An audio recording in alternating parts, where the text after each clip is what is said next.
Et bonjour à tous, aujourd'hui nouvelle vidéo, je voulais qu'on voit ensemble tous les différents mots-clés qui peuvent exister dans le jeu Marvel Champions.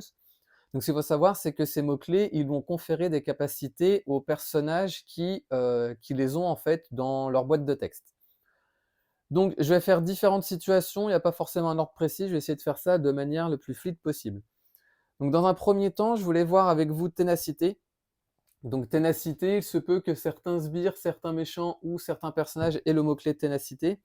Ça veut dire quoi? Ça veut dire que quand la carte elle entre en jeu, eh ben, on va conférer une carte d'état tenace au personnage qui a le mot-clé tenace. Donc dans ce cas de figure, Colossus, il a le mot-clé ténacité. Donc je l'ai payé, on va dire que je l'ai payé à 4.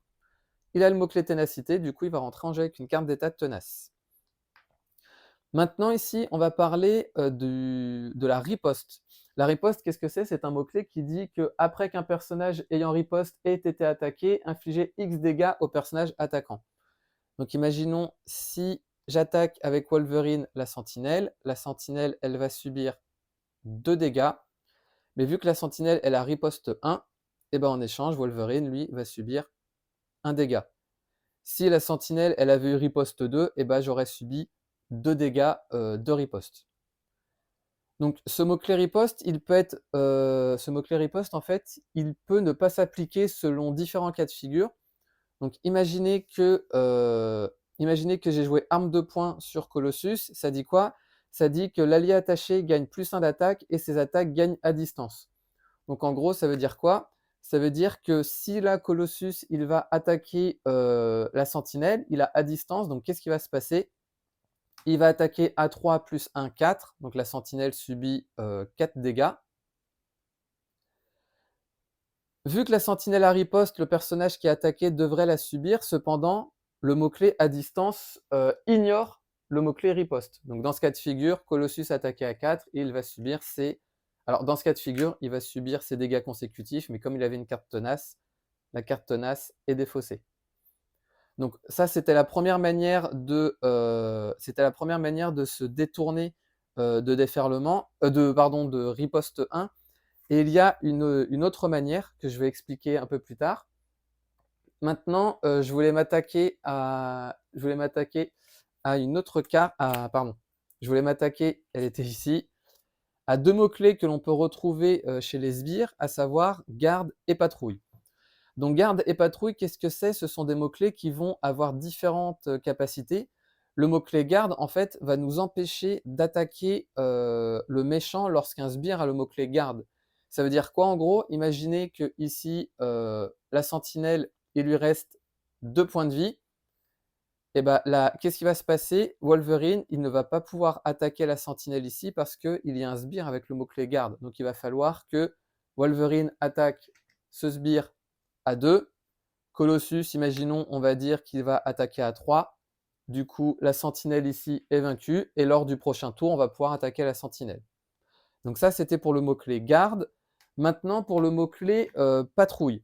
Donc patrouille, c'est un autre mot-clé que l'on peut trouver sur les sbires. Et ça dit, tant que ce sbire est engagé avec vous, vous ne pouvez pas contrer la manigance principale. Donc ça veut dire quoi? Ça veut dire, imaginons que ici, vous avez... imaginons ici, vous avez 4 menaces et que vous voulez absolument contrer pour éviter que ça aille au-dessus du seuil, et bien là, pour le coup, je ne peux pas contrer et je ne peux pas utiliser d'événement avec le mot-clé contre tant qu'il y a un sbire avec le mot-clé patrouille. Donc du coup, là, si je veux contrer la manigance principale, eh bien, il va falloir que j'arrive à vaincre avant ce sbire. Par contre, s'il y avait des manigances annexes à côté, je pourrais très bien contrer les manigances annexes. Le patrouille s'applique uniquement sur la manigance principale. Et ce qu'il faut savoir, c'est qu'il y a malgré tout des manières de contourner garde et patrouille. On peut les contourner grâce à différentes actions qui ne sont pas des contres ou qui ne sont pas des attaques. Je vais prendre ces exemples-là. D'ailleurs, ça me permet de pouvoir vous expliquer un autre mot-clé. Ici, j'ai deux soutiens. Donc, j'ai deux soutiens qui ont chacun le mot-clé utilisation. Donc, le mot-clé utilisation, c'est quand on joue une carte de notre main. Donc, imaginons que je vais jouer équipe tactique. Ça dit utilisation 3 jetons attaque. Donc, qu'est-ce qui va se passer? Je vais rentrer, le soutien va entrer en jeu avec 3 jetons attaque. Équipe tactique, ça dit quoi? Ça dit retirer un jeton attaque de l'équipe tactique et inclinez-la pour infliger 2 dégâts à un ennemi. Donc imaginons que je suis dans ce cas de figure où il y a un sbire avec le mot-clé garde, avec Wolverine et avec Colossus, je ne peux pas attaquer le méchant parce que il y a ce sbire avec le mot-clé garde. Cependant, ce qui peut être fait, c'est que je peux incliner cette carte et retirer un jeton pour infliger 2 dégâts à un ennemi. Ce qu'il faut savoir, c'est qu'il n'y a pas le... Alors, je vais vous montrer. Regardez. Je prends par exemple, ici, quand il y a le mot-clé attaque entre parenthèses, eh ben, on ne peut pas attaquer le méchant tant qu'il y a le sbire avec le mot-clé garde. Pour les contres, pareil. Ici, il y a le mot-clé contre entre parenthèses, et ben je ne peux pas contrer la manigance principale tant qu'il y a un sbire avec le mot-clé patrouille. Par contre, comme j'ai dit, il y a un moyen de contourner ça, c'est grâce à des actions qui ne sont pas des attaques ou des contres. Par exemple, ici, je le redis, il n'y a pas le mot attaque entre parenthèses, ça veut dire que lorsque j'incline et que je retire un jeton, je peux infliger 2 dégâts à un ennemi, et ça peut être n'importe quel ennemi. Donc si j'étais dans ce cas de figure, j'aurais pu très bien infliger les 2 derniers dégâts à la sentinelle, et du coup je l'aurais vaincu. Et on peut faire pareil avec l'équipe de surveillance. Le patrouille dit uniquement, vous ne pouvez pas contrer la manigance principale, mais l'équipe de surveillance, ce n'est pas un contre, c'est une action qui dit retirer un jeton mouchard de l'équipe de surveillance et inclinez-la pour retirer une menace.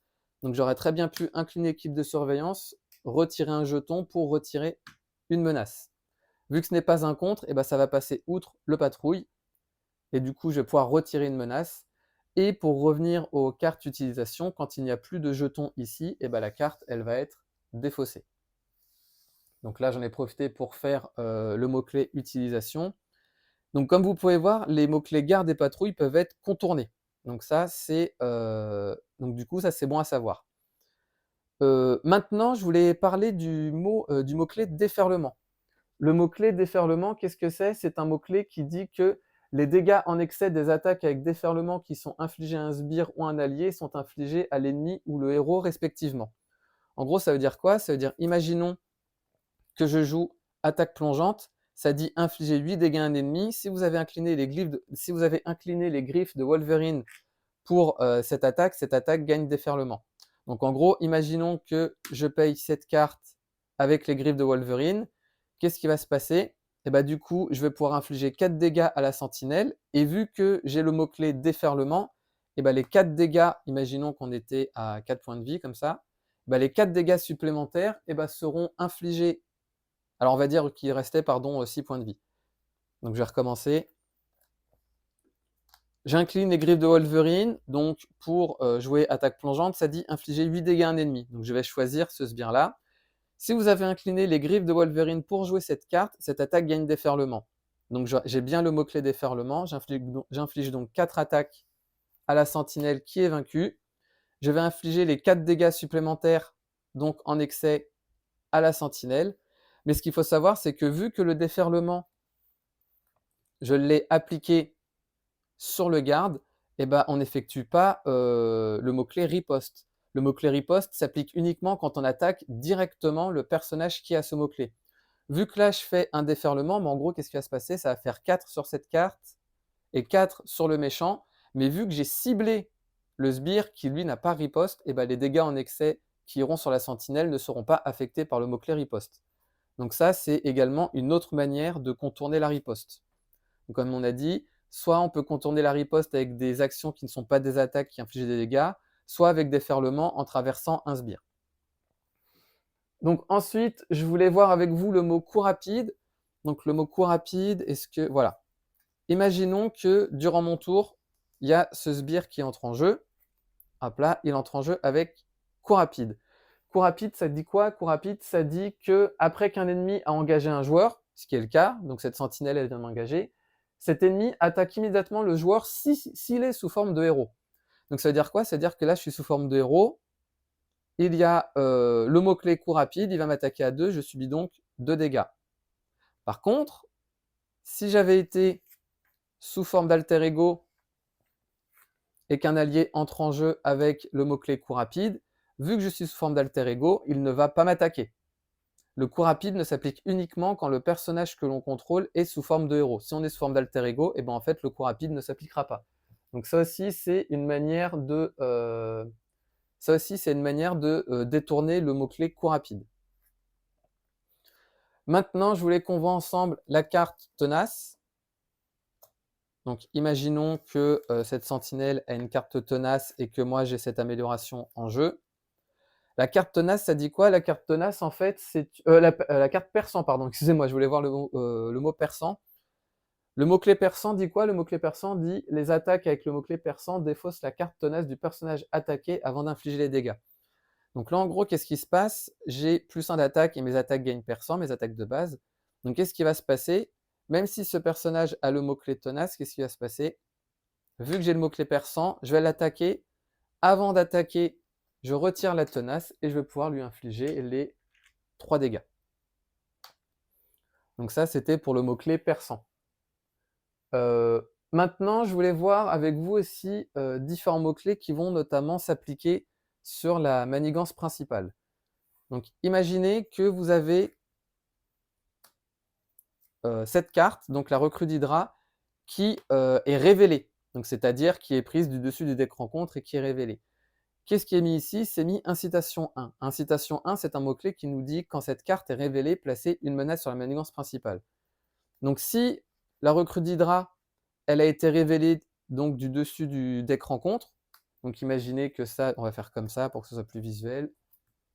Imaginez que, donc là on va dire que c'est la phase de rencontre, hop là, on révèle la recrue d'Hydra, qu'est-ce qui va se passer? C'est écrit incitation 1, et incitation 1, ça dit quoi? Ça dit qu'on ajoute une menace sur la manigance principale. Par contre, si on a une carte qui nous demande de mettre en jeu un allié, et j'ai bien dit mettre en jeu, qu'est-ce qui va se passer? Imaginons, on nous demande d'aller chercher dans le deck un sbire et de le mettre en jeu. Bah, qu'est-ce qui va se passer ici? Là, dans ce cas de figure, le sbire, il a été mis en jeu, et vu qu'il a été mis en jeu, et ben, l'incitation ne va pas s'appliquer. L'incitation ne s'applique uniquement quand la carte est révélée, donc quand la carte est prise du dessus du deck rencontre et qu'elle a été attribuée en tant que carte rencontre. Donc pareil, ça peut être une astuce. Si vous avez une manigance annexe qui vous demande notamment, de mettre en jeu un sbire, et ben au final, vous pouvez très bien prendre un sbire qui a incitation 1 parce qu'il ne va pas s'appliquer. Le sbire, il aura été mis en jeu, il n'aura pas été révélé. Maintenant, je voulais qu'on voit ensemble le mot-clé entrave. Donc le mot-clé entrave ici, c'est écrit 2 par joueur. Donc le mot-clé entrave, ça veut dire quoi? Ça veut dire qu'on va ajouter 2 menaces plus 2 ici par joueur. Donc si je joue seul, qu'est-ce qui va se passer? Je vais placer 2 menaces et ensuite 2 menaces par joueur. Donc ça, c'est un mot-clé qui est assez simple à comprendre. Et ensuite, il y a un autre mot-clé sur cette manigance annexe, c'est mis victoire. Victoire, qu'est-ce que c'est? C'est en fait un mot-clé qui fait que quand la carte, elle aura été vaincue, déjouée, ce que vous voulez, elle ne va pas aller, imaginons on est comme ça et que ça c'est la défausse, on ne va pas aller mettre la carte victoire dans le deck rencontre, on va la mettre dans la pile de victoire qui est une zone à part, et après c'est en fonction des cartes campagne. Il y a certaines campagnes, en fait, quand on a des points de victoire, ça va nous permettre notamment d'acquérir d'autres cartes. Mais dans tous les cas, une carte qui a le mot-clé victoire ne va pas être mise dans la défausse, elle va être mise dans la pile de victoire. Maintenant, je voulais voir avec vous les mots-clés solide et robuste. Donc là, si vous regardez bien, la sentinelle, elle a le mot-clé solide. Le mot-clé solide nous dit quoi? Le mot-clé solide nous dit qu'un personnage avec ce mot-clé n'est sonné ou désorienté uniquement s'il possède 2 exemplaires sonnés ou désorientés. Ça veut dire quoi? Ça veut dire que normalement, n'importe quel personnage, quand il a une carte d'état sonnée, je vais enlever la recrue, n'importe quel personnage qui a une carte d'état sonnée, et ben la prochaine fois qu'il attaque, il va en défaut sa carte sonnée à la place. Par contre, quand un personnage solide est sonné, il va lui falloir 2 cartes. Donc ici, en gros, le sbire, il a moitié sonné, et si on veut le sonner totalement, donc là, il va continuer à attaquer, et si on veut le sonner totalement, il va falloir lui donner une deuxième carte sonnée. Donc là, il en a bien 1 et 2, ce qui fait que la prochaine attaque sera annulée. Et c'est la même chose pour désorienté. Donc là, il serait à moitié désorienté, et si on lui en met 2, il sera totalement désorienté. Donc ça, c'est pour le mot-clé solide. Maintenant, le mot-clé robuste, qu'est-ce qu'il dit? Le mot-clé robuste nous dit qu'un personnage avec le mot-clé robuste ne peut être ni sonné ni désorienté. Donc ça veut dire quoi? Ça veut dire en gros qu'il il ne pourra jamais être sonné, jamais être désorienté. Mais il faut faire attention également parce que imaginons que là, le méchant, il soit totalement sonné. Donc il a 2 cartes sonnées sur lui. On va dire que ce sbire, il est mis de côté, il est vaincu. Qu'est-ce qui va se passer si j'attaque avec Wolverine? Donc là, je vais l'attaquer à 2. Il va être vaincu. Qu'est-ce qui va se passer? Donc là, il va être robuste. Donc s'il est robuste, il va perdre ses 2 cartes d'état sonnées et il ne pourra plus être sonné jusqu'à la fin de la partie. Et puis là, petit rappel, comme c'est mis ténacité, il faudra lui donner une carte d'état tenace parce que le mot-clé a été révélé.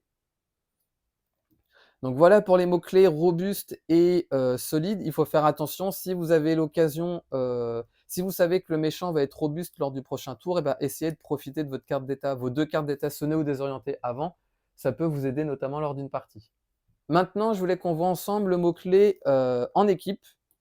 Donc le mot-clé en équipe, ça nous dit 2 personnages généralement qui sont dedans. Donc là, c'est écrit en équipe Colossus et Wolverine. Et ça dit quoi? Ça dit action de héros, infliger X dégâts, enfin bref, c'est un effet. Mais pour pouvoir jouer cette carte, il va falloir que les 2 personnages en question soient en jeu. Donc là, j'ai bien Wolverine et Colossus qui sont en jeu, donc je vais pouvoir utiliser cet événement. Par contre, si j'étais sous cette forme-là, donc là, il n'y a pas Wolverine en jeu, il y a uniquement Logan, donc je ne peux pas jouer cet événement. Il faut vraiment qu'il y ait les deux, à savoir ici Wolverine et Colossus. Et si les 2 personnages sont présents, si les 2 personnages sont bien présents, eh ben on va pouvoir jouer la carte en équipe afin de pouvoir profiter de ces effets. Il y a également différents mots-clés, donc il y en a un.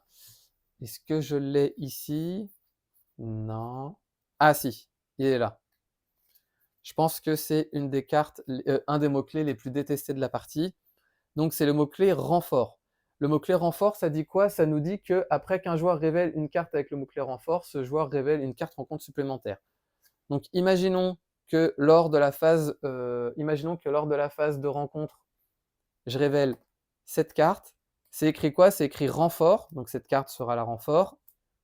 Et une fois révélée, révélée à la carte du dessus du deck rencontre. Donc, je révèle la carte du dessus du deck rencontre. Et ensuite, je révèle la deuxième carte qui avait été mise en jeu, notamment à cause du mot-clé renfort. Mais ce qu'il faut savoir, c'est que ce mot-clé renfort, pareil, il ne va s'appliquer uniquement si la carte a été révélée. Donc si vous avez un sbire, par exemple, qui a le mot-clé renfort, si vous le mettez en jeu, le mot-clé renfort ne s'appliquera pas. Par contre, si le sbire il a été mis en jeu et qu'il a le mot-clé renfort, bah là, dans ce cas-là, on sera obligé d'appliquer le mot-clé renfort. Je voulais voir aussi avec vous le mot-clé collaboration. Donc le mot-clé collaboration, donc imaginons on a ce sbire, et je vais mettre celui-là. Imaginez qu'on a ce sbire qui est en jeu et que c'est la phase de rencontre, donc le méchant nous a attaqué, le sbire nous a attaqué, et maintenant on fait 4 rencontres, on révèle ce sbire. Ces 2 sbires ont le mot collaboration avec le même trait, à savoir acolyte. Qu'est-ce qui va se passer? Eh ben, le sbire qui est entré en jeu et qui partage le même trait qu'un autre, eh ben, ce sbire va s'activer immédiatement. Donc dans ce cas de figure, Fabienne Cortez, il va s'activer à 1. J'en profite pour parler d'un autre mot-clé, Vilénie. Vilénie, qu'est-ce que c'est? C'est quand un sbire va attaquer, on va lui donner une carte rencontre. Donc en gros, là, Fabienne Cortez, il va attaquer à 1, plus 2, 3. Donc si on refait la séquence, donc le méchant nous attaque, le sbire nous a attaqué, et maintenant carte rencontre. Fabienne Cortez qui partage un mot-clé avec Amelia Vaught, donc il va s'activer, et comme il a le mot-clé Vilénie, eh bien, il va s'activer à 1, plus 2, 3. Si on était sous forme d'alter ego, même principe, le sbire qui entre en jeu avec le mot-clé collaboration, il va s'activer, cette fois-ci, il va manigancer à 1, plus 2, 3. Avant, la collaboration faisait que c'était chaque sbire qui s'activait, mais il y a eu une mise à jour, notamment pour la guide de référence 1.7, où ils ont établi en fait que maintenant c'était uniquement le sbire qui entrait en jeu qui s'activait. Donc en gros, pour résumer, acolyte, c'est quoi? C'est un coup rapide, mais sous les 2 formes, que ce soit sous forme d'alter ego ou que ce soit sous forme de héros. Donc ça, c'était pour le mot-clé Vilénie. et c'était aussi pour le mot-clé collaboration. Donc voilà pour les mots-clés, de Marvel Champions. Alors il y en a d'autres que j'ai pas forcément évoqués. J'ai pas évoqué notamment, les mots-clés exigence, mais parce que ça me paraissait assez clair. Exigence dit qu'on doit payer avec la ressource qui est associée au mot, exigence. Il y a le mot-clé alliance quand on joue à plusieurs, mais comme je joue solo, ça me concerne pas, mais en gros alliance, ça dit que les autres joueurs peuvent nous aider pour payer la carte. Il y a aussi également le mot-clé péril que l'on peut trouver sur certaines cartes rencontres. Les mots-clés péril, en fait, ça fait que le joueur qui subit la carte rencontre ne peut pas demander d'aide à d'autres personnages. Donc voilà pour ces mots-clés, voilà pour la vidéo de Marvel Champions. J'espère que j'ai été assez clair. Dites-moi en commentaire si vous pensez à d'autres mots-clés et quel est selon vous votre pire mot-clé. Moi, clairement, c'est renfort et je pense qu'en réalité, c'est la même chose pour tout le monde. Donc je vous remercie d'avoir regardé cette vidéo et pour ma part, je vous dis à bientôt pour la prochaine.